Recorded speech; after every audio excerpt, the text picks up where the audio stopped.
नैनीताल जिले के चौसला गांव में सरकारी जमीन पर हुए अतिक्रमण को लेकर अब प्रशासन ने सख्ती दिखानी शुरू कर दी है।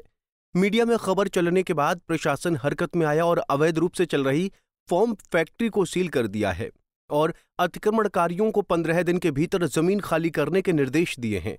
साथ ही जिस जमीन पर कब्जा किया गया था वहां रेड मार्क यानी चिन्हीकरण भी कर दिया गया है। जो रूरल एरिया है जहाँ पर प्राधिकरण का क्षेत्राधिकार नहीं पड़ता वहाँ रेरा को इसमें जुरिस्डिक्शन है कार्रवाई करने का। तो इस तरह के मैटर्स को हम आइडेंटिफाई कराकर रेरा को रेफ़र करते हैं। हमने ये मैटर भी रेरा को रेफ़र किया हुआ है।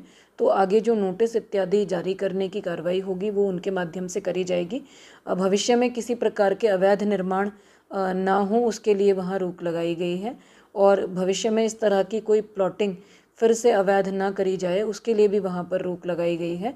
साथ में सरकारी भूमि पर जो अतिक्रमण पाया गया था उसमें भी नोटिस जारी करा गया है और उसको सील करा गया है, उसको भी जल्दी ही हटा दिया जाएगा। चिन्हीकरण का काम पूरा हो गया है, मामले को रेका को सौंपा गया है और आगे की नोटिस प्रक्रिया अब वहीं से चलेगी। जमीनों की रजिस्ट्री पर भी फिलहाल रोक लगा दी गई है। इस मामले को लेकर कुमाऊं कमिश्नर दीपक रावत भी एक्शन में हैं। उन्होंने तुरंत संबंधित अफसरों को तलब किया और एसडीएम हल्द्वानी को पूरे मामले की डिटेल रिपोर्ट तैयार करने के निर्देश दिए।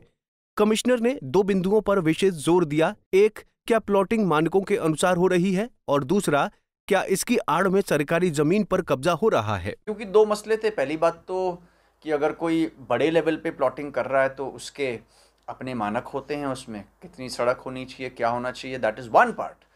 दूसरा पार्ट ये था कि क्या इसकी आड़ में कुछ सरकारी ज़मीन भी बिक गई है, क्या सरकारी ज़मीन पे भी कब्ज़ा ले लिया गया है। तो इन दोनों ही बातों को वहाँ पे दिखवाया गया था और इसमें जो एसडीएम हल्द्वानी है उनसे मैंने कहा है कि एक डिटेल रिपोर्ट ये बनाएं और अगर इनके एंक्रोचमेंट गवर्नमेंट लैंड पे पाया जाता है तो उसमें जो भी विधिक कार्रवाई है उसको ये आगे करें।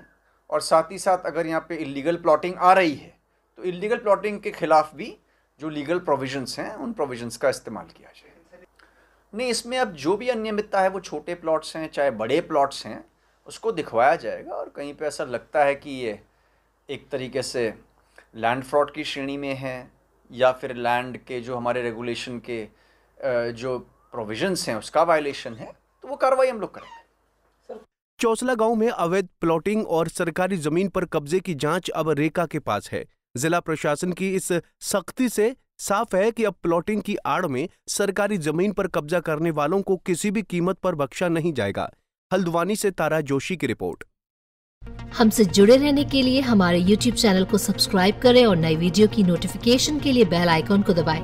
अगर आप ये वीडियो Facebook पर देख रहे हैं तो लाइक जरूर करें और ज्यादा से ज्यादा शेयर करें। धन्यवाद।